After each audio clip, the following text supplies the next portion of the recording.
This is a story of Britain, but Britain as we very rarely see her, from above. If you want to understand how Britain works as an island, as a collection of millions of people, then there's only one way to get the really big picture: from the air. We'll be flying, hovering, floating, sometimes plummeting the length and breadth of this country, and going back tens and thousands of years in time to reveal the secrets, the rhythms, the patterns only properly uncovered when you look down. In this second episode, we'll discover how some of the greenest and most natural-looking landscapes on these islands have in fact been shaped and moulded by human hands over the centuries. From the scars of ancient settlements to suburban splatter and sprawl. From farming with oxen to farming by satellite. We'll reveal the battle between the town and the country and ask what we want from our green and pleasant land today. Whether it's keeping the countryside unspoilt or building new homes. Using our national parks as a playground or as a test bed for British industry's latest and fastest technology. This is Britain from above.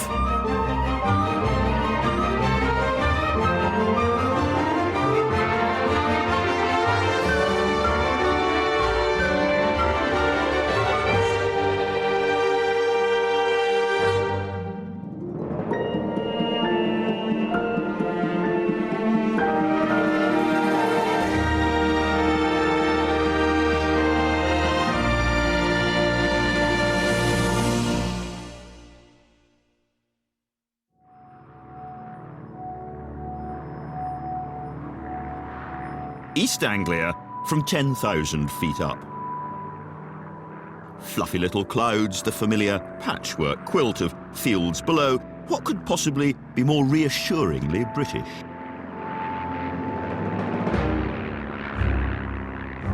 But I'm about to see it from a totally different perspective. Strapped to the front of skydiver Jason Thompson.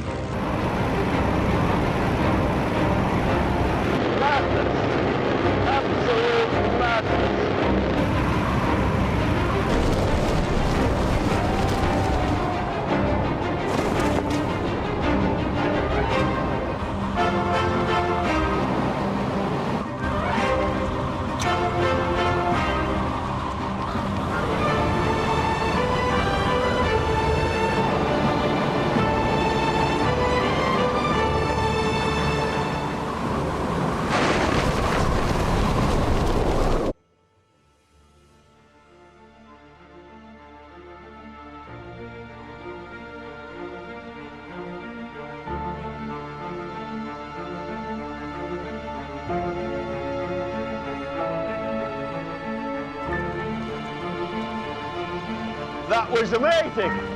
That was entirely amazing. This is sensational. What I can see below me is some of the most wealthy and productive agricultural land in Britain. And it is about as natural a landscape as Birmingham. Everything here is man-made. Only a few ripples of original river and stream to break the way the fields are laid out.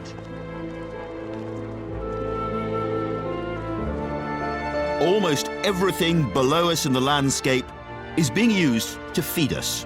I can see hundreds of tiny pigsties, rows of high-tech sheds housing some of the 28 million chickens, turkeys, ducks and geese produced here every year. And field after field of wheat and barley, a quarter of Britain's entire national crop. It may be East Anglia, but it's our Midwest, a giant open-air factory. And we've inspected a lot of it in just 10 minutes. Not many factory inspectors get to have this much fun.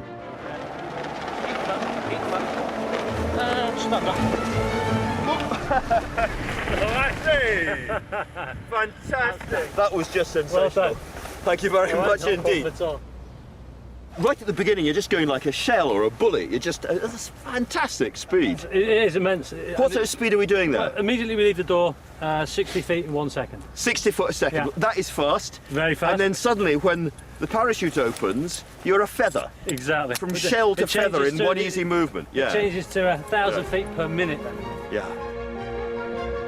It's nice when the parachute opens though, isn't it? Yeah. No, it was a relief. I was pleased. Yes, I thought, that's all right. These open-air food factories need the most modern technology to squeeze the best out of them, but the sheer size of the fields can cause a problem.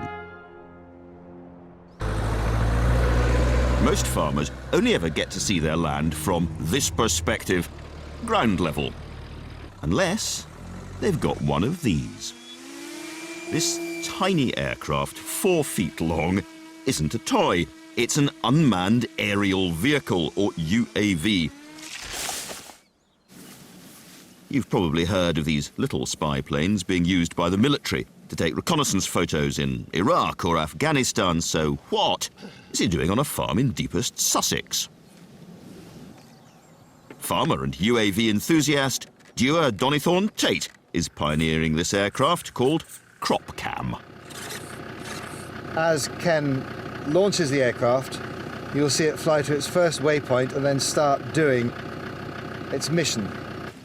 CropCam flies a pre-planned route over the farmland, taking photos with a diddly digital camera all the way.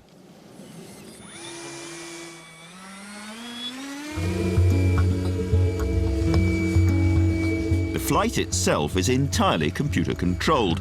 All Dewar has to do is to wait while his spy plane rapidly builds up a picture of the land below.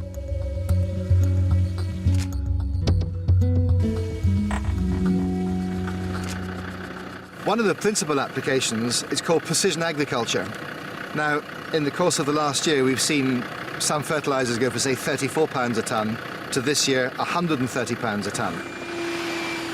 So one of the purposes of this is to overfly your crop and see which bit of your land is productive and needs less fertilizer, and where you need to add more fertilizer, saving you money.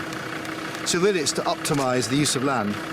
And I think a lot of farmers will be interested in that, especially big farmers, you know, places like Norfolk, where they've got thousands of acres.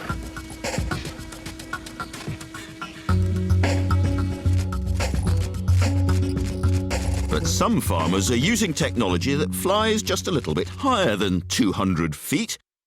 They're turning to satellites. 12,500 miles up in space.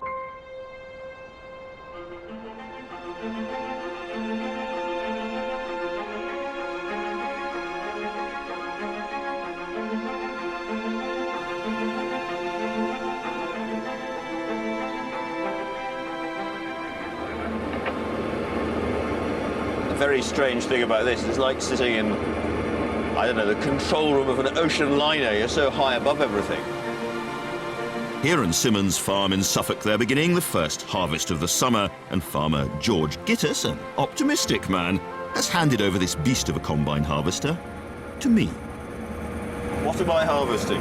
You're harvesting winter barley, which can either go into malting barley for beer, Maltesers, anything with malt in it, if you look on the back of your packet. Yes, all right, there's something fishy here. Of course I don't know how to drive a combine harvester. I certainly couldn't steer one this accurately. This is the latest in British farming technology. Machinery that drives itself. Now, how is it that this is perfectly aligned to the edge of the barley that you're trying to cut? What this machine now has is GPS, so now you can get right down to within 2.5 centimetres in each accuracy. So clearly I'm not steering, you're not steering. No. The steering is being done by satellite. Yes. That's amazing.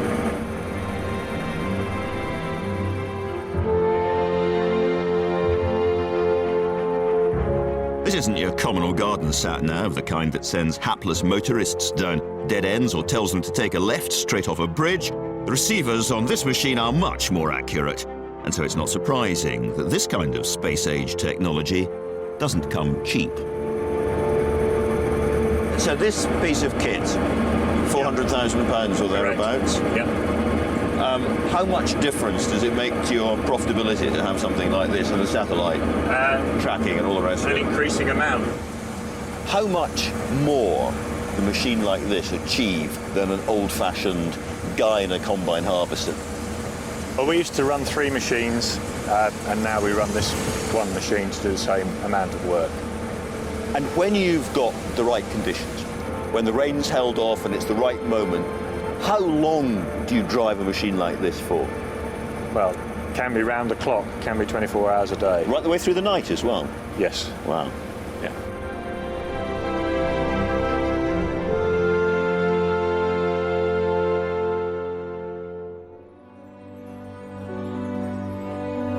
High-tech farming and 24-hour working have helped transform the landscape.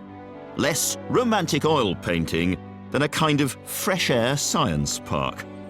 In fact, all over Britain, you can find countryside being moulded and mechanised at an industrial scale. Intensively harvested, man-made forests. Open-cast gold mines in Omagh, Northern Ireland, and vast reservoirs that have flooded the ancient valleys of the Lake District. Often the beauty of the British landscape really comes from the way that it's been shaped and changed by us. And although this might seem at odds with a typical rural idyll of unspoilt nature, babbling brooks or the sound of the nightingale, in fact, a bit of a shock for those of us who thought of the British countryside as natural, this country has been man-made, not natural, for over 6,000 years.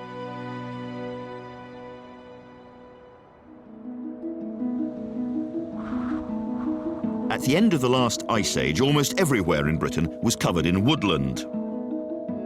This was the great wildwood, an almost unbroken canopy of trees stretching right across the land. At times, this forest of limes, oaks and yews would have been so dense that a red squirrel could probably have travelled from the south coast of England to the north coast of Scotland without touching the ground. Wildwoods covered Britain until about 4000 BC, but things were about to change. As our population grew in size and became more organised, our Neolithic ancestors cut down the forest and created settlements in the clearings, and a new Britain started to emerge, carved, moulded out of the landscape.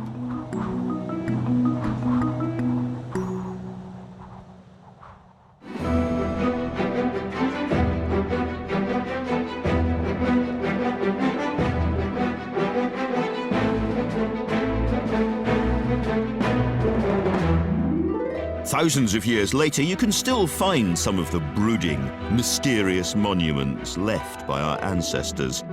Neolithic tombs or barrows filled with stone chambers to bury the dead. Roman roads to move great armies. Posh villas for wealthy Romano-British landed gentry. Enormous Celtic earthworks built to defend against marauding Saxons. And other sites whose original purpose we can only guess at. Silbury Hill is a man-made mound of chalk.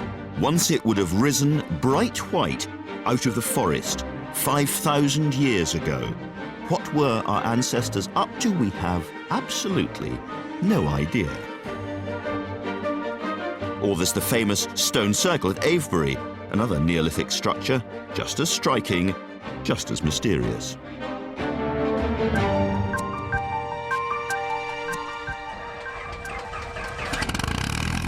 But not all the traces of Britain's history are as well preserved or as obvious as these sites. Damien Grady is an aerial archaeologist for English Heritage, and he can see things in the landscape that you or I would never notice. Mysterious reminders of the silent rubble of the ages buried all around us. What a perfect day for this. That's lovely, isn't it? Absolutely beautiful.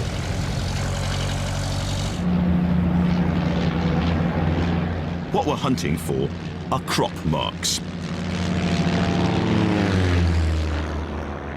Thousands of years of farming have flattened many of our ancestors' structures, but the remains still lie buried under the soil and affect the way the crops grow. In certain lights and at different times of the year, they suddenly appear, like a fading X-ray of what was once there. This faint diagonal streak is a crop mark, difficult to spot and even harder to explain. All that remains of the Neolithic settlement on Windmill Hill, crop marks. So Damien's got his work cut out. So I'll try and describe what I can see. It's quite difficult because the grass has just been cut. So you can see two large mounds Yes. in the centre. They're later period, probably Bronze Age. You see the way the grass has been cut in a curving pattern? Yes. We can just about see one ditch. into Oh, I see the sunshine ditch. now. Yes, I can see the ditch. Okay, there's three. There's a small enclosure in the centre I between see us it. and Yes. the barrows, Yeah. and then there's another smaller ditch. Yes. Nearly 6,000 years ago, there would have been a wooden encampment on this hill. Huts, market stalls, places for our Neolithic ancestors to get some rest, hang around, drink a few meads, and then head off hunting and gathering again. It seems that nearly every line or impression you can read from the air is another scratch or letter in the story of how we've moulded the British landscape. And amazingly, Damien is able to decipher the code, whether the site's 6,000 or even 600 years old. Now you see this farm, Yeah. between us and the farm in the pasture field, Yes. there's some ridge and furrow. That's a form of medieval ploughing. The plough would have been pulled by oxen and it creates this like corrugated iron effect across the landscape. Yes. You see a shape Yeah. underneath modern agriculture, a square. You say that's a Bronze Age field or a Neolithic field, and that's an early medieval field. How can you possibly know what's what? When it comes to fields, we can't be that certain, to be perfectly honest. When it comes to ritual monuments like round barrows, henges, that sort of thing, we have a better idea. So the landscape, it's really like a piece of paper that's constantly written That's on right. and then partially scrubbed out and something else is put on top, and that's in turn partially rubbed That's out, right, and yeah, layer yeah. after layer. And it takes a long while to untangle it all.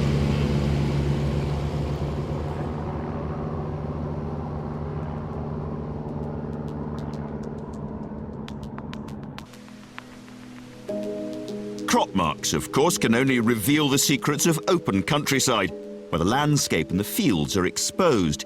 In woodland, there's a specific problem: trees. This is Savernake Forest near Swindon. Deep inside the densely packed trees and undergrowth, you wouldn't think there were ancient archaeological sites hidden beneath your feet. But Simon Crutchley from English Heritage and Peter Crowe of the Forestry Commission are absolutely sure they're taking me to an Iron Age temple. So we are standing at the moment inside a pre-Roman temple. Yes.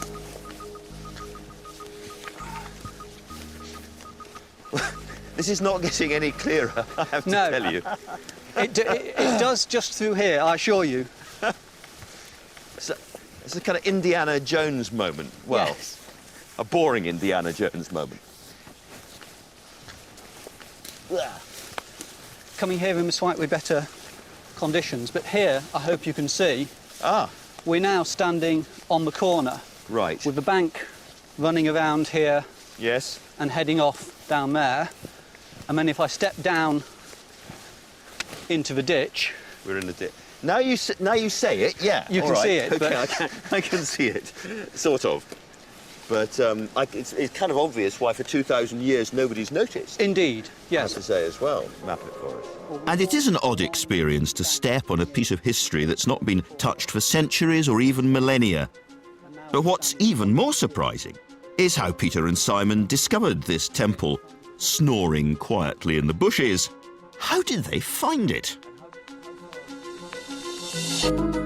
Archaeology is usually the stuff of spades, brushes and plumb lines, but this team discovered the site using an extraordinary piece of 21st century technology.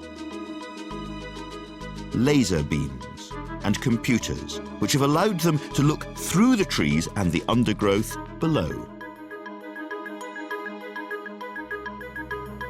Cambridge University's Bernard Devereux is the man behind the technology known as LiDAR. And the LiDAR machine is doing what exactly? The LiDAR machine is firing a laser beam at the ground. It's scanning the ground. It's firing this thing 33,000 times a second. 30,000 times a second? Yeah. Scanning back in two. And each laser pulse is hitting the ground, reflected back and being recorded. And that gives you a way of kind of skimming off layers and layers of the surface. That's right. You can remove the trees, you can remove the brambles. We can remove the trees, the brambles, the nettles, and we can look at the shape of the ground underneath. Fantastic. The millions of laser readings from the LiDAR are fed into a computer, crunched up and spat out until they produce a high-resolution model of the landscape which looks like this. Different colours represent the heights of the trees and vegetation, red being the tallest.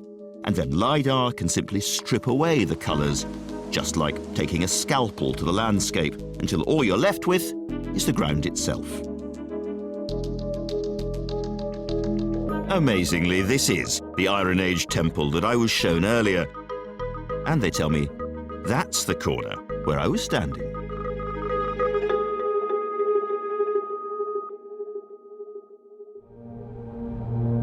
LiDAR isn't just helping archaeologists investigating Savernake Forest. Some 12% of Britain is covered by woods and trees, and both English Heritage and the Forestry Commission are poised to survey many more forests, hoping to discover other parts of ancient Britain that nobody even knew existed. Whether you're an aerial archaeologist, a LiDAR expert, or simply looking down on Britain on the way back from a trip abroad, our landscape is dotted with traces of what our ancestors did after they chopped down the wild wood. But as you fly over the British countryside, what of course you keep seeing is that patchwork quilt of different coloured, squarish fields. It's very familiar, but it's certainly not traditional. They're only a few hundred years old.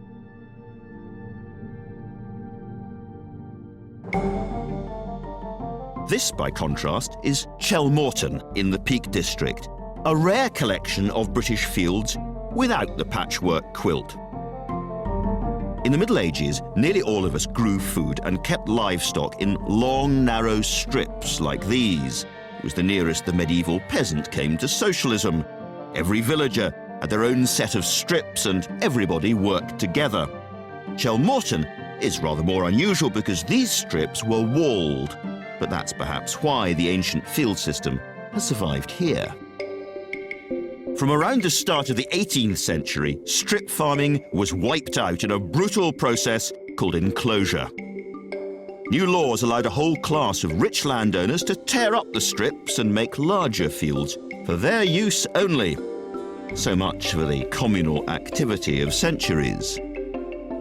Yet the larger enclosed fields formed the familiar quilt that's come to symbolise our modern landscape.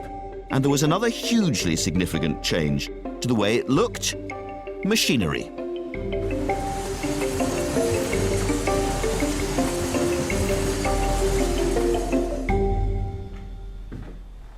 It's always dangerous to say one person started a revolution, but if there was one person who gave Britain the characteristic patchwork of fields, it's Jethro Tull, an ingenious, if slightly strangely named old chap, who invented the seed drill, a machine which simply allowed a man and a horse to plant very fast, very regularly, over large areas. And from the seed drill develops everything we think of as mechanised farming, all the machines, all the tractors, right up to our satellite-guided combine harvester. People complain about industrial farming, but it made this country a lot richer. So it was sort of appropriate that Jethro Tull had his great idea here at Prosperous Farm. And with food prices and farming land now soaring in value, machinery and industrial farming may well make some of today's farmers prosperous beyond Jethro Tull's wildest dreams. But we don't like to think of our countryside as a money-making, mechanized production line. We prefer the illusion that it's cuddly and cosseting. We like to snuggle up under that patchwork quilt. We British have always had a strange attitude to the countryside. Sometimes it seems mildly kinky. We're always trying to decorate it, adorn it, stamp our little marks across the place wherever we can. We was here. Even parts of Savernake Forest were trimmed and clipped by the greatest landscape artist of his day, Capability Brown. And our fanaticism for fiddling with the landscape doesn't stop there. We sometimes seem to treat the ground like a rather gaudy national mantelpiece, cluttered with crazy constructions whose only purpose is decoration. From fake Greek obelisks to Maud Heath's column, an extremely strange statue of a wealthy widow, preserved for posterity, sitting by her shopping bag. There are hundreds of these meaningless monuments dotted all over Britain, each one more eccentric than the last.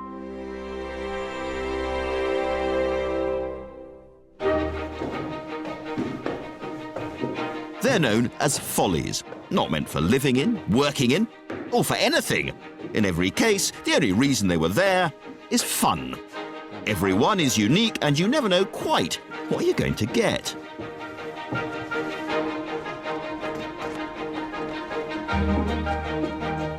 Wow. So, welcome to the tower. Gosh, how high up are we now? 104 feet high. And it's completely pointless. The tower was built with completely no purpose. It is a folly.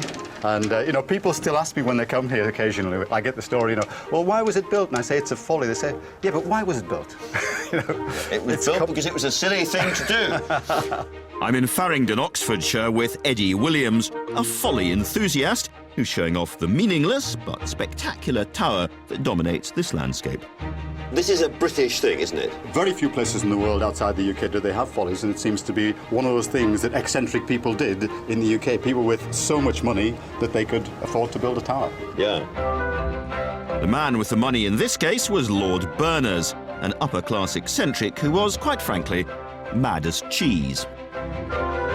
This is a new folly, relatively speaking, isn't it? It's claimed to be the last major folly built in the UK, and opened, in fact, on Bonfire Night, 1935. Mm. I mean, it's got proper folly sort of stuff on it. I mean, pointy bits and twiddly bits and so on, hasn't it? Berners wanted a Gothic building, but he went on holiday, and it was built in classical style. It changes to Gothic only in the last 10 or 12 feet of the tower. It's a rather strange but really unusual and special design. When the tower was finally opened, Lord Berners crowned this achievement with a touch of admirable lunacy, releasing hundreds of birds into the air, dyed different colours. And is it true about the pigeons? They're red, white and blue pigeons. The red, white and blue pigeons are still here. Someone dyes them religiously every year, and they fly around the town and around Farringdon House. Foolish, foolish place. I knew it.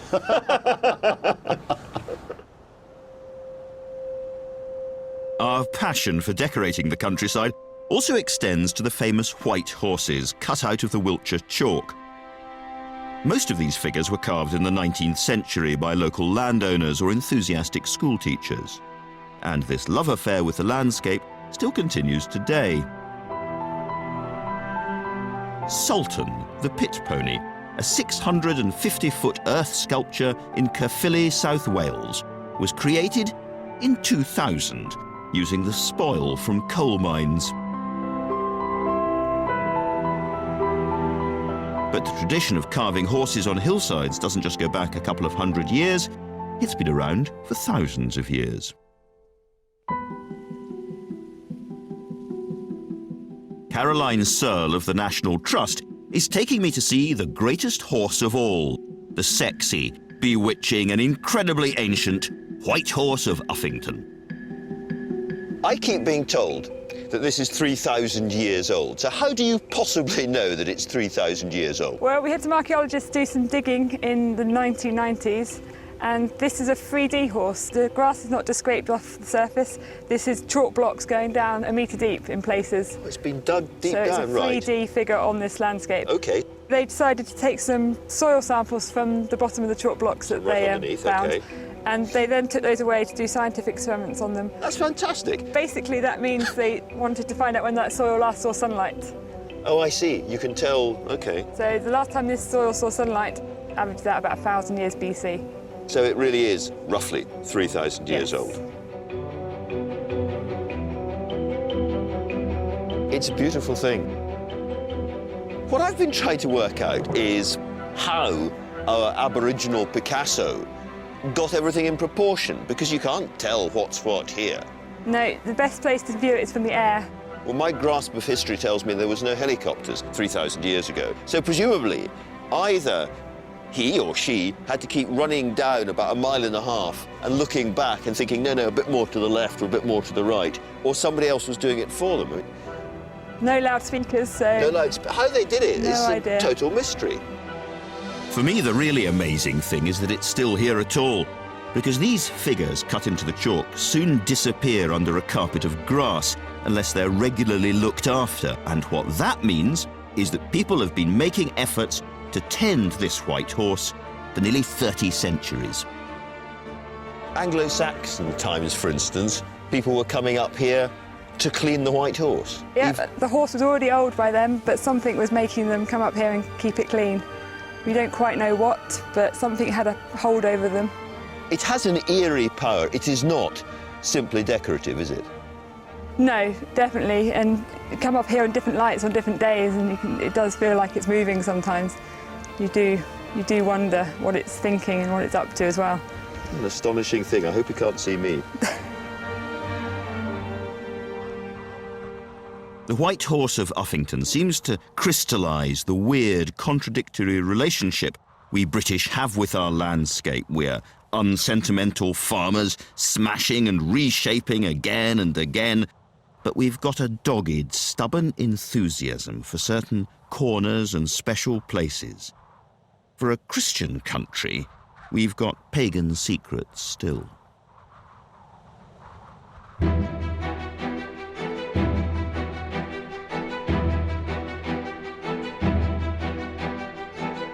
And yet, whatever we think of our countryside, for the last 500 years, this green and pleasant land has been under threat from pollution, technology, climate change, but above all, the endless growth of cities. Over 80% of the British population live in cities, suburbs, or towns. So how did our landscape go from being a rural one to an urban one? 3 centuries ago, the vast majority of the British population lived in tiny villages. But then, great swathes of our landscape were eaten up by cities. The world's first industrial revolution was thundering ahead, and rows of terraced houses mushroomed up, homes for the thousands and thousands of labourers working in the factories. Between 1750 and 1900, the population of Britain grew 5 times in size, and small towns like Glasgow, Newcastle, Manchester, Sheffield turned into big, bustling cities.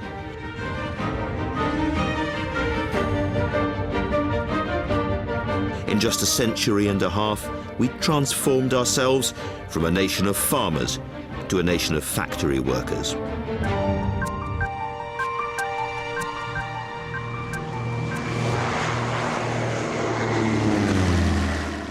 But you know what? We don't really build cities.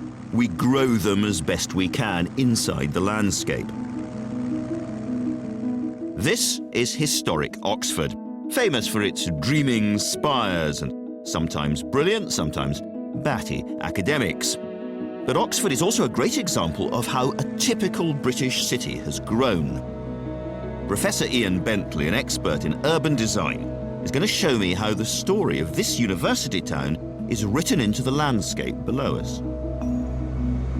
Here you can see the centre, the sort of university core. Can you see, just going under our wing, is the classic view of the quadrangles of the university here. But Oxford isn't just defined by its colleges, also by water. Because like much of lowland Britain, Oxford's a really wet place. The Saxon settlement was built between two rivers, the Thames and the Cherwell, hence its name, the Ford for Oxen, or cow splash you might call it. Water meadows and floodplains still play a key role in the way Oxford looks today. The city has to fit buildings around the water in areas that won't get flooded. Luckily, there are these spits of firm gravel land that fan out from the city's centre. This has caused Oxford to expand in a rather curious way. It's not a circular blob like lots of other cities, sort of star-shaped. One of the first areas to be developed was the top of the star, going northwards. In the mid-19th century, Oxford's wealthy businessmen and college dons used this land to build some of the city's poshest houses. You can see that the houses are quite sort of large and detached, and the gardens are very large. They're in a way an attempt really almost to build a forest that you put villas in. It's interesting, when you see it from the ground, strangely you see far more of the green than when you look down on it. I thought it would be the other way round. Right. We've got posh academic Oxford on its spit of gravel. That's right. And then we've got the second Oxford to the east. We have, yeah. And then there's this huge sprawl here. Yes, and that's primarily driven by car manufacturing. By the early 20th century, Oxford was no longer simply a city of dons and colleges. Typically for Britain, industry was beginning to dominate. The mighty Morris Motor Company opened its first factory in Cowley, countryside to the southeast.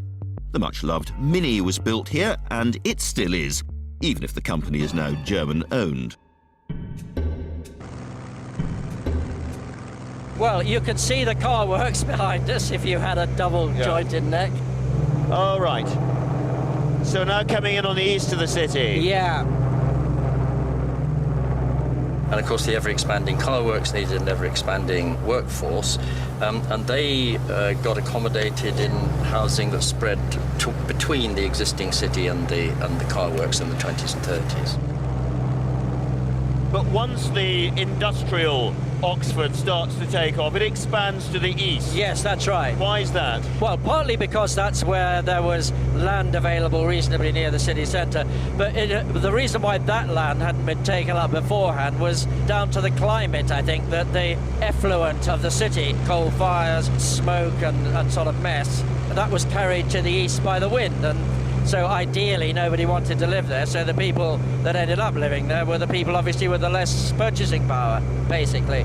And that's what, I mean, away from Oxford, again and again you find the industrial parts of cities located on the east. You do. Because of the wind. Yes, as in London, the west end's the posh bit, the east end's the rough bit. Yeah. After Cowley, the suburbs continued to grow and grow. Private semi-detached houses popped up like neatly planted carrots. And the city council responded with their own form of social engineering. Vast symmetrical housing estates dreamt up by great committees of town planners. Later on, when you start to get council housing, at the same time you've got lots of private spec building. Yeah. Can again you tell, looking from the air, the difference between them? Yes, you can. You can tell at least the best of the council housing because somebody designed it as an overall layout, and you find that there are squares and crescents and things like that in it, and far more use of terraced houses because they were trying to express a sense of community in it, whereas the private sector is built in semi-detached houses, which is trying to express the sort of individual ownership. So you can actually almost see sort of socialism Yes. and individualism You can. laid out below Yes, you can. Yes, Yeah. you can. Very clearly. Yeah. And the green belt is very, very obvious, isn't it? It suddenly starts and It then is. that's It is. Very obvious. Which is, I guess, the case for green belt. But Yeah. it's clear. Yeah, absolutely. Particularly when it's sort of reinforced by the ring road. I think that, you know, put the two together and they do say this far and no further, don't they? It's the sort of new version of the city ramparts, I Sort suppose. of, yeah, kind of rampart in the mind, sort of, yeah. Green belts were part of Britain's great change in political clothing after the Second World War. The same incoming Labour government that founded the National Health Service and created the modern welfare state brought in a less famous but equally revolutionary law in 1947, the Town and Country Planning Act. This was the moment when politics really tried to curtail the growth of cities and protect, at last, some of the countryside. Today, there are green belts right across the UK. Wales has a tiny green eyebrow running between Cardiff and Newport. Bristol's is one of 14 in England that stretch from Bournemouth to Newcastle. Scotland has 7 green belts, while Northern Ireland has some 30 separate splodges and splashes sprinkled across the place. Over 6,000 square miles of British land lies inside one of these protective girdles.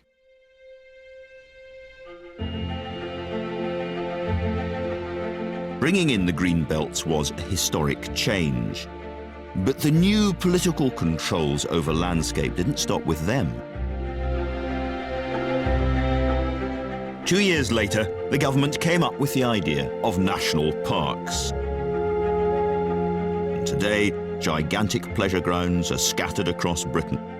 From the Cairngorm Mountains in the Highlands of Scotland, rippling south through moorland, heaths, waterlands and forests in the south of England. There are 14 national parks, all the result of Act of Parliament.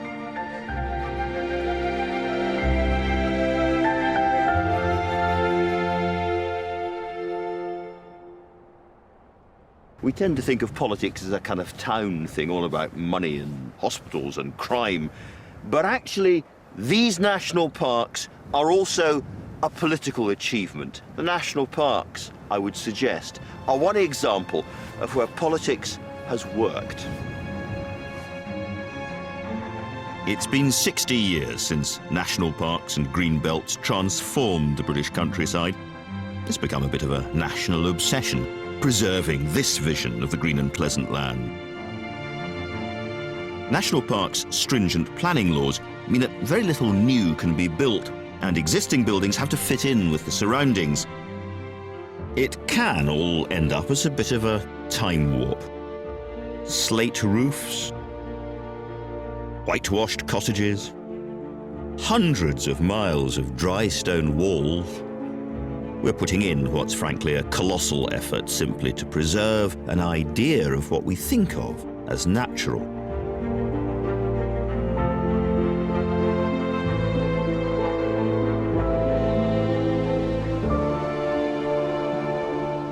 I'm in Wales with a national park warden, Judith Harvey, in the Brecon Beacons, home to some of the most wild-looking landscapes in Britain. Now, we are standing in a very empty, natural-looking area. I mean, wilderness. This is wilderness. Is there any involvement of man here? Indeed there is, yes. You can see the drainage channels on the hill. Those are man-made, are they? They are, yes. They were dug during the 1800s. But the actual vegetation is all down to the sheep grazing on there. Yes. And formerly cattle and ponies. So if we took away all the sheep and ate them and then did nothing at all to the landscape, what would happen? It would probably eventually re-wood, become a forest again. Ah. Treed landscape. From above, you can see that this landscape has been as intensively worked as any other county in Britain. The difference here is that the principal tool has been sheep. Fueled by our love of socks, sweaters and the Sunday roast, generations have grazed on these hills. Sheep power. The trees have never grown back. Would that not be a better thing if it was forested? Well, it's all an opinion, isn't it, now? Some people like to think that the landscape should be rewilded. Rewilded? That's right. What is rewilding? People that think we should introduce beavers, wolves, all sorts of things back into the countryside. Beavers and wolves? That's right, yes. I'm with them. I vote for beavers and wolves. I like beavers, but I don't think I like wolves, thank you. Of course, one of the biggest problems with trying to keep things natural or preserving wild beauty is us. We swarm in our millions in these pleasure grounds scattered across Britain. Some national parks are ending up victims of their own success. Here is the summit of Snowdon. Pretty, isn't it? Over 10.5 million people visit Snowdonia every year, 4 times the population of Wales.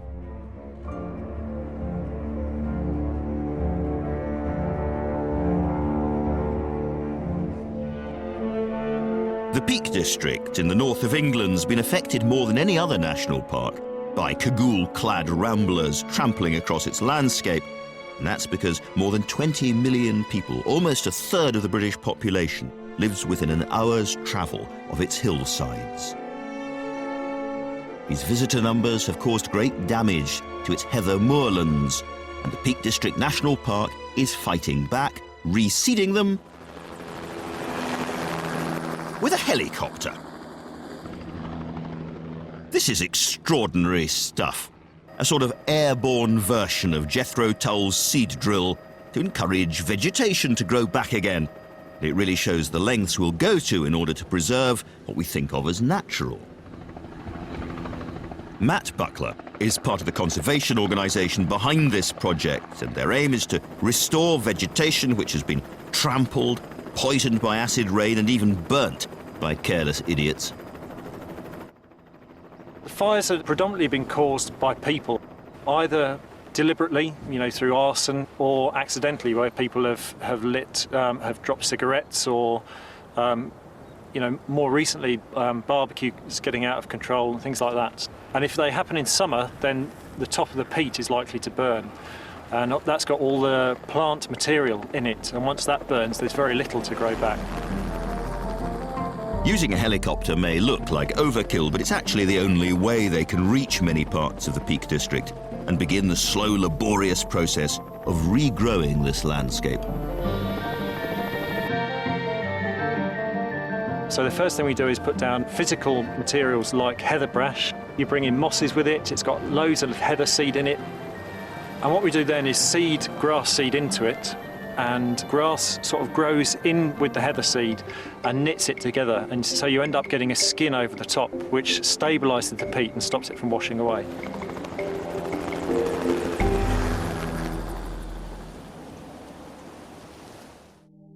So if you go down to the parks today, who will you bump into? Ramblers?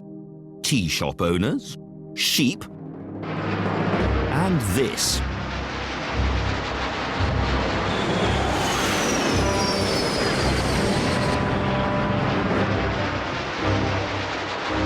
This is the Eurofighter Typhoon, out on a test flight in the Lake District.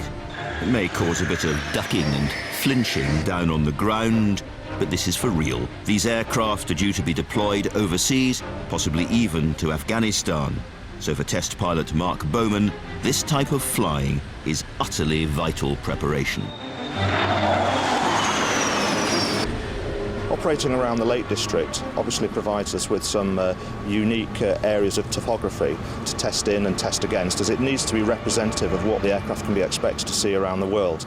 Not only do we operate over hilly terrain, but also undulating terrain, and the valley flying that we get in the Lake District allows us to test some of the very advanced elements of the weapon system to their limit, which is important for us. Test flights have been common in our national parks for decades, though not always as low as this. Some people hate them, others think they add a little bit of drama. Either way, it's another example of the identities imposed on our landscape. Ground to grow crops, space for cities to erupt into, a wild playground for ramblers, and a test bed for technology. The terrain can actually be our friend, it can also be our enemy. The use of terrain and narrow valleys allowed the aircraft to conceal itself, so use of the terrain and the way that it either undulates, or the use of valleys and saddles, etc., and also wooded features are also very important to us, not only just to navigate the aircraft, but also to increase the survivability of the job in hand.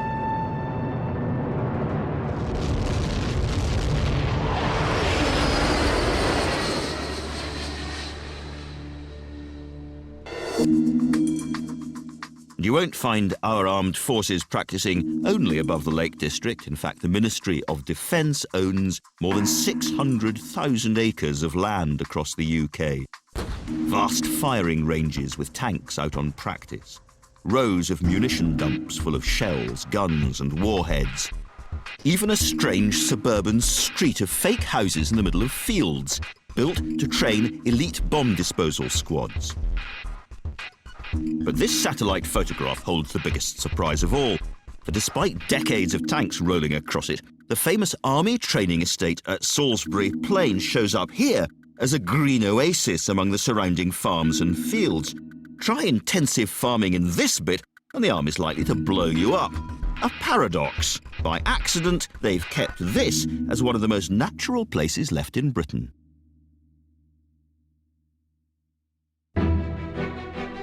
So what is natural and what's man-made?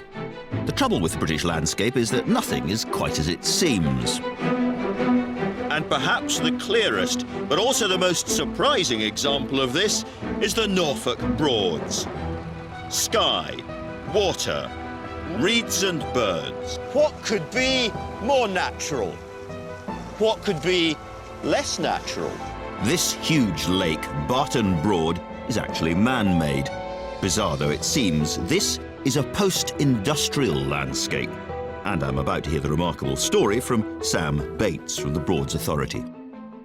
Until very recently, it was thought they were actually a natural formation. It's only in the 1960s, when some excavations were taking place on the edge of one of the Broads, that they discovered marks from the tools that had been used to actually cut the peat. And from that they realised that they were not actually a natural formation, they were actually man-made. They were actually medieval peat diggings, 9th to the 14th century. Peat was dug out as a fuel, creating the kind of depression in the landscape. Then as the water level rose, they were flooded and became the Broads. So this was the sort of Yorkshire coalfield of early medieval England, or a chunk of it anyway. That's a nice analogy, yes. After the peat pits were flooded, our ancestors created a whole new identity for the area. They turned the waterways into vital arteries for trade and transport. And then, with the coming of the railways, the Broads were marketed as a holiday destination. And it worked. The water level's natural. Birds are birds, and the reeds are real reeds, but almost everything else that you see in this landscape is man-made Britain. We haven't stopped trying to change the landscape either. Sam Bates is part of an interesting project to turn the Broads back the way we like it. And it's so eco-conscious, they've even got a solar-powered boat to show people what they've done. We think of the Broads as glorious water features, but if you look from even higher up, you see they're actually surrounded by that familiar patchwork quilt of East Anglia we plummeted over. In the 1980s, people began to realise that this factory of fields was having a terrible impact on the Broads, and it was all down to the fertiliser. The runoff from the fertilisers that are put on the farmers' fields created such rich nutrients in the water that only algae grew, and they grew and grew and grew until it became like a kind of pea soup almost. And that stops the light getting into the water, and then the plants die, and you basically have an ecosystem which is only good for algae and not for the broader species that would normally be there. Deep inside the murky water of the Broads, whole ecosystems were being choked to death. The Broads Authority responded by using nature to stop the rot. They even found a name for it: biomanipulation, and it basically involves algae, water fleas, and very large amounts of mud. 300,000 cubic metres of mud was removed, which is about 160 Olympic-sized swimming pools of mud was dredged from the bottom of the Broad, because that contains all the phosphates that have leached into the mud. and they were pumped out into settlement lagoons on either side of where we are now. Then you have to somehow restore the water quality because the algae is still there. What would normally feed on them are the tiny water fleas, and to encourage those, if you see behind here there is a fish barrier. The area behind there was electrofished, so you put electric current through the water, which stuns all the fish. You take all the fish out, put them into the Broad here. You then encourage the water fleas to grow. They use sort of upside-down lavatory brushes, which were found to be a perfect habitat for the water fleas to grow in. They grow there, and then they eat the algae, and that then clears the water. And some of the aerial photographs that were taken of the Broad after this was done, you can clearly see that the water on the other side of the barriers is clear in comparison to the water on this side. So it's water fleas effectively restoring the water quality of a Broad. And these superpowered water fleas must have had an effect, because since biomanipulation, a remarkable range of flora and fauna have started to splash, trot and wriggle back. You very often see water lilies growing there, the kind of plants that before would never have been able to survive. The reeds that you can see growing around the edge of the Broad wouldn't have been there. You certainly wouldn't find otters that we now find regularly on Barton Broad. The quality of the water was so poor that the diversities of species that you would get was much, much lower. So it was quite an important project in sort of worldwide terms in lake restoration.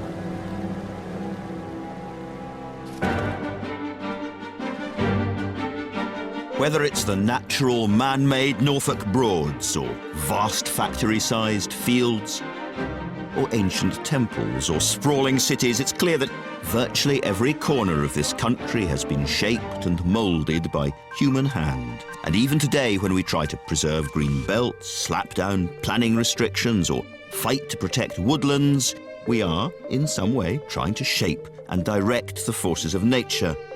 It's been estimated that the last time there was a decent patch of this country which wasn't owned by somebody or being exploited by humans was back in the Neolithic age. That's 6,000 years that we've been shaping and carving and remaking these busy little islands. Fingers crossed we've got another few thousand years still to go.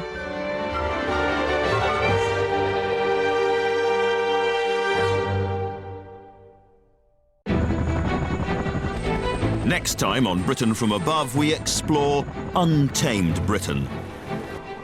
We cruise over the wildest corners of our nation. I take to the air in search of the mysterious forces that create our weather.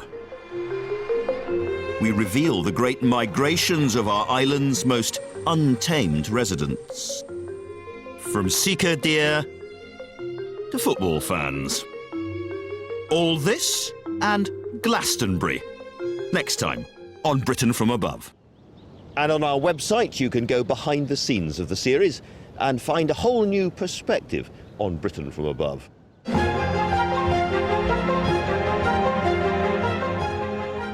There are more spectacular views of Britain from Above in this hardback book to accompany the series, which continues looking at the dramatic transformation of East Anglia's landscape. That's starting on BBC Two now. And later, as they hoped you'd never see them again, remember when our favourite celebrities were almost famous at 10:20.